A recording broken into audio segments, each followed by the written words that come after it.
इस समाज से ना निकाले जाने के डर से मैंने ट्रेटर्स देख लिया। मतलब पूरे सोशल मीडिया में तीर तोड़ दूंगा, कमान तोड़ दूंगा। और ये रेबल कड और पूरव झा के जो एडिट्स थे, मैं रह नहीं पाई, मैं खुद को रोक नहीं पाई। वैसे मैंने सोचा ऐसे जेंजी वाला शो देख के ऐसे मेरी इज्जत खुद ही की नज़रों में डाउन हो जाएगी, पर ऐसा नहीं हुआ है। कोई शो देखने से आपकी इज्जत डाउन नहीं होती है भाई। मुझे लगा था कि कैसी पागलों जैसी हरकत है ये, ऐसा शो देखूंगी क्या मैं। बट जब मैंने देखा, ट्रस्ट मी भाई, क्या सही है भाई। मतलब मज़े आ जाएंगे। मैं ऐसे करती नहीं हूँ, ऐसे ओवर रिएक्शंस मेरे होते नहीं हैं।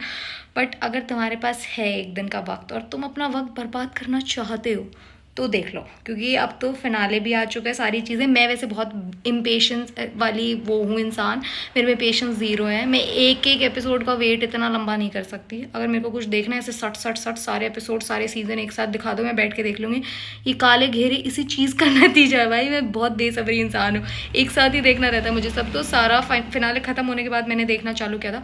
जो वाइब आती है, जो लास्ट में चल रहे होते हैं ऐसे वो ट्रेटर्स वाला पहन के, मैंने पूरव के लिए शो देखना शुरू किया था। And I am so happy कि पूरव उसमें ट्रेटर था और पहला ही ट्रेटर पूरव बना था।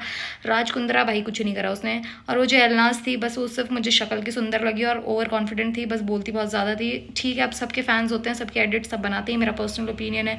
मुझे उसका कोई गेम इतना खास लगा नहीं। बस वो पूरव को तो भाई फुल बेटी अंडर द बस थ्रो करने की कोशिश कर रही थी। और पूरा उसके अगेंस्ट नाम लिखे तो ट्रेड, अबे चल लेना। मैं ऐसे ही करती हूँ, अगर मुझे कोई पसंद आता है तो उसकी कोई गलत चीज़ मुझे गलत नहीं लगती, मुझे उसकी सारी चीज़ें सही लगती है। तो शायद 20 कंटेस्टेंट्स थे और 20 में से 5-7 के मुझे नाम पता है, औरों के तो मुझे नाम भी नहीं पता, इसलिए उनके बारे में बात भी नहीं करेंगे। करण जौहर हर एपिसोड के शुरुआत या बीच बीच में अपनी चूज़े जैसी शक्ल और कपड़ों पे पता नहीं 50-60 चीज़ें लगा के कुछ आ जाता होता है। और ऐसा होता है कि कुछ लोग ट्रेटर्स होते हैं और कुछ लोग इनोसेंट होते हैं। तो ट्रेटर्स वैसे बेसिकली 3 ही होते हैं। सबसे पहला राज कुंद्रा, पूरव झा और एक एल्लाज नुरौजी करके कुछ है जो, वो ये तीनों ट्रेटर्स होते हैं। राज कुंद्रा सबसे पहली बारी में पकड़ा जाता है क्योंकि वो काका जी पता नहीं कौन सी हवा में उड़ रहे थे। फिर लास्ट में जब निकल रहा होता है, जब कहता है कि मेरी बीवी सही कहती है, मुझसे झूठ, अबे चल लेना सुअर, खामखा तेज बनने की कोशिश कर रहा था इसलिए पकड़ा गया। एक 23 साल के बच्चे ने मारना फोड़ दिया, तेरा सेंस इसको है नहीं भाई। कैसा पागल सा आदमी था सही में। एलनाज का लोग मतलब गेम बहुत ज़्यादा प्रेज कर रहे हैं ये वो, बट मुझे जनरली उसका गेम कोई खास पसंद आया नहीं है, क्योंकि मुझे वो कोई बहुत ज़्यादा वाव नहीं लगी है। ठीक ठीक खेला है उन्होंने। मतलब बोल रही थी कि ये किसी को भी पता चल जाता, वो लोग इतने सुअर इतने डम है कि उन्हें पता नहीं चल पा रहा था। है हर चीज़ है चल भाई। ऐसा होता है कि कुछ इनको मतलब दिन में पैसे कमाने के लिए 1 करोड़ की इनकी धनराशि होती है, जिसमें से इनको हर दिन टास्क के थ्रू कमाने पड़ते हैं। तो ये शायद 70 लाख के आसपास पूरा कुछ कमा पाए थे। और एक सर्कल ऑफ शक होता है जिसके अंदर इनोसेंट्स और सारे लोग एक ही टेबल पे बैठे होते हैं और उन्हें ढूंढना होता है ट्रेटर कौन सा है। मोस्टली तो उन्होंने सारे अपने इनोसेंट ही निकाल लिया, अपनी आपसी खुन्नस और भेड़ चाल के चलते। और रात में होता है कि ट्रेटर्स एक सीक्रेट टावर में मिलते हैं और एक का मर्डर कर देते हैं। कोई मर्डर नहीं हो, करण जौहर आता है तो चौड़ में यूँ फोटो फेंकता है। कोई फनी नहीं लगा मुझे, ऐसा करने वाली कोई बात नहीं थी। पर रियलिटी शोज ऐसा तो करते ही है यहाँ पे, पागलपना करे बिना कौन जानेगा इनको। वैसे टू बी ऑनेस्ट, इंडिया का मेरे को one of the best reality shows लगा। मतलब जैसे वाइब आती है, और जैसलमेर में जो प्रॉपर वाइब दी भाई, एक एपिसोड में तो मेरी फट गई थी लिटरली। जो रोने वाली औरतें नहीं होती, इतनी सारी आ गई, पता नहीं क्या क्या टास्क दिए थे। पर अगर तुम्हारे पास एक दिन का टाइम है और तुम बर्बाद करना चाहते हो, आई वुड रेकमेंड इट कि तुम एक बार देख लो, क्योंकि तुम्हें सही में मज़े आ जाएंगे। मतलब मैंने सबसे ज़्यादा शो में पसंद किया है पूरव झा, रफ्तार और अपूर्वा को इसलिए क्योंकि वो एंटरटेनमेंट थी भाई। मुझे मतलब उसकी पर्सनालिटी वैसे अच्छी नहीं लगती है, पर्सनल लाइफ में वैसी इंसान नहीं है एंड ऑल दैट, तो इसलिए मैं कनेक्ट नहीं कर पाती अपूर्वा से। पर वो बंदी बहुत ऑनेस्ट है, मतलब बहुत बहुत ज़्यादा ऑनेस्ट है। वो अगर गंदी हरकत करती है तो वो मुंह पे बोल के करती है भाई। वो ऐसी नहीं है कि आजकल लोग पता नहीं अंदर से कुछ और होते हैं और मुंह पर एकदम सती सावित्री सब बन जाते हैं, पूजा पाठ and all that. She is not like that. वो जो है वो वही है। अब किसी को पसंद आए नहीं आए, लोग इतनी सारी गंदी चीज़ें करके भी भाई एक नकाब सा ओढ़े रखते हैं, वो बंदी वैसी नहीं है। She is amazing. पूरव को पसंद करने के लिए तो आई डोंट थिंक सो मुझे कोई रीजनिंग देनी पड़ेगी। कौन पूरव को पसंद नहीं करता भाई, क्या बढ़िया एकदम कमाल का बंदा। जब ऐसे आदमी मेहनत करके ऐसे कहीं पहुंचता है ना, उसको ऑटोमेटिकली सब पसंद करते हैं।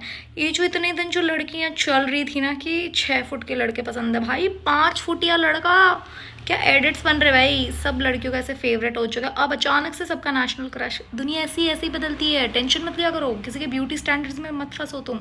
अगर एक दिन तुम फेमस हो गया, तुम कहीं पहुंच गए, बेटे तुम्हारा भी दिन आएगा। बेशक तुम में कितनी कमियां होगी जो तुम्हें at the point of time लग रहा है कि वो कमियां हैं, बट एक दिन तुम्हारी वही कमियों को ग्लोरीफाई करके क्या तुम्हें बना दिया जाएगा। पूरा परफेक्ट एग्जाम्पल है उसका।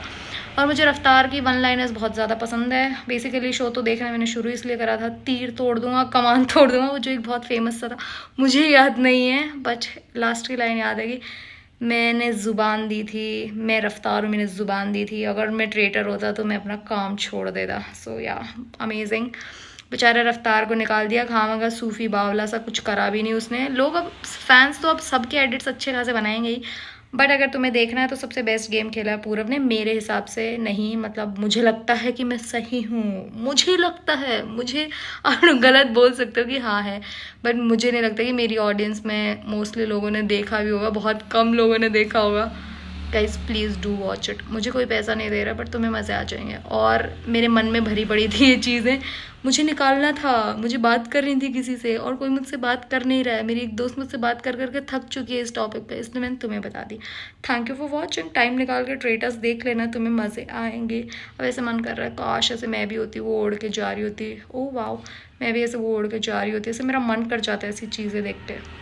वैसे मैं इसको काइंड ऑफ मैनिफेस्टेशन भी बोल सकती हूँ। हो सकता है ट्रेटर्स के 5वें 6ठे सीज़न में ऐसे देख मेरा मन ऐसे अचानक से करता नहीं है ऐसे कोई रियलिटी शोज़ देख के उसमें जाने का, पर उनकी मूर्खता देख के कि काश होता है एक जो वो एड्रेनल रश होता है ना। मैं बाय बोलने के बाद भी कितनी बातें कर देती हूँ। मैं टिपिकल लेडीज़ हूँ भाई, टिपिकल लेडीज़ बिहेवियर है मुझ में, ठीक है। तो ऐसा ही है, देख लेना, कुछ नहीं जाता। मुझे पता है तुम वैसे भी वक्त बर्बाद इधर उधर कर ही रहे होते हो और देख सकते हो, कोई वो नहीं है, मतलब ज़बरदस्ती नहीं है।